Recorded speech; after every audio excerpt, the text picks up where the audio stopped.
এবার অভিষেকের ডিজে মন্তব্য মামলা 15 জুলাই ভয়েস স্যাম্পল দেবেন অভিষেক। দুপুর 12টায় সংশ্লিষ্ট ম্যাজিস্ট্রেট আদালতে হাজির হবেন। ভয়েস স্যাম্পল দেওয়ার নির্দেশ বহাল রাখল হাইকোর্ট। পুলিশকে নিরাপত্তা দেওয়ার নির্দেশ হাইকোর্টের। ডিম থেরাপির মতো কোনো অপ্রীতিকর ঘটনা যাতে না ঘটে তা নিশ্চিত করার কথাও আদালত জানিয়েছে। এবার ভয়েস স্যাম্পল দেবেন অভিষেক ডিজে মামলায়। অভিষেকের ডিজে মন্তব্য মামলায় 15 জুলাই ভয়েস স্যাম্পল দেবেন অভিষেক বন্দ্যোপাধ্যায়। দুপুর 12টায় সংশ্লিষ্ট ম্যাজিস্ট্রেট আদালতে হাজির হবেন। ভয়েস স্যাম্পল দেওয়ার নির্দেশ বহাল রাখল হাইকোর্ট। সরাসরি রয়েছেন আমাদের প্রতিনিধি অভিরূপা হাজরা। অভিরূপা, শেষমেশ ভয়েস স্যাম্পল দেবেন অভিষেক বন্দ্যোপাধ্যায়। দীর্ঘ টালবাহানার পর শেষমেশ ভয়েস স্যাম্পল দেওয়ার জন্য রাজি হয়েছেন তিনি, এমনটাই কি জানা যাচ্ছে?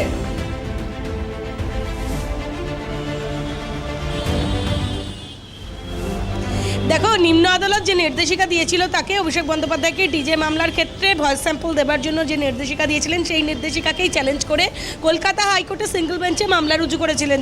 তিনি দাবি জানিয়েছিলেন যে তার ভয়েস স্যাম্পল যেটা চেয়েছে নিম্ন আদালত বা এইভাবে নির্দেশিকা দিয়েছে সেটা অনৈতিক, এভাবে নির্দেশিকা দিতে পারে না, সেই নির্দেশিকা খারিজ করা হোক এবং তাকে রক্ষা কবচ দেওয়া হোক। কিন্তু সেক্ষেত্রে তার এই আবেদন গ্রহণ করলো না কলকাতা হাইকোর্ট। কলকাতা হাইকোর্ট বরং নির্দিষ্ট দিন ঘোষণা করে দিল 15 জুলাই বেলা 12টার মধ্যে তাকে ভয়েস স্যাম্পল দিতে যেতে হবে সংশ্লিষ্ট ম্যাজিস্ট্রেটের কাছে। সেক্ষেত্রে এই মামলা যেহেতু বিধাননগর কমিশনারেট এলাকায় হয়েছে, ফলত সেই কমিশনারেটের এলাকার যিনি ম্যাজিস্ট্রেট তার কাছে গিয়ে ভয়েস স্যাম্পল দিতে হবে 15 জুলাই বেলা 12টার মধ্যে।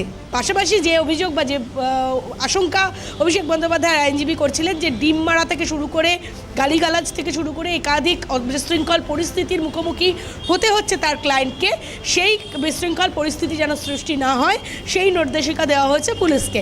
বিধাননগর কমিশনারেটকে বলা হয়েছে এবং পাশাপাশি কলকাতা পুলিশ কমিশনারকেও বলা হয়েছে যে তিনি বাড়ি থেকে বেরোবেন এবং বিধাননগর পর্যন্ত পৌঁছবেন।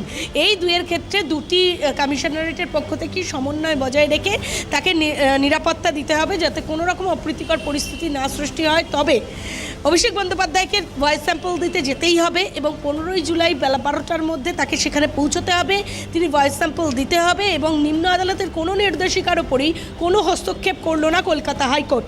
এবং কলকাতা হাইকোর্ট স্পষ্ট জানিয়ে দিয়েছে নির্দিষ্ট দিন ঘোষণা করে দেওয়া হয়েছে, সেই দিনই তাকে ভয়েস স্যাম্পল দিতে হবে। যে আশঙ্কা তিনি করছিলেন, যে কারণে তিনি মামলা করেছিলেন, সেটার খানিকটা হলেও সুরাহা করেছেন বিচারপতি। বলেছেন যে কোনো রকম অপ্রীতিকর পরিস্থিতি যাতে না হয়, ডিম থেরাপির মতো বা অসভ্য গালিগালাজ এই ধরনের কোনো অপ্রীতিকর পরিস্থিতি যেন তাকে মোকাবিলা করতে না হয় এবং সম্পূর্ণ নিরাপত্তা দিয়ে পুলিশ তাকে নিয়ে যাবে এবং কণ্ঠস্বর নমুনা তিনি পরীক্ষা করাবেন, এমনটাই নির্দেশিকা দেওয়া হয়েছে বিচারপতি সৌগত ভট্টাচার্যের পক্ষ থেকে। ধন্যবাদ অভিরূপা। আমাদের সঙ্গে সরাসরি ছিলেন প্রতিনিধি অভিরূপা হাজরা।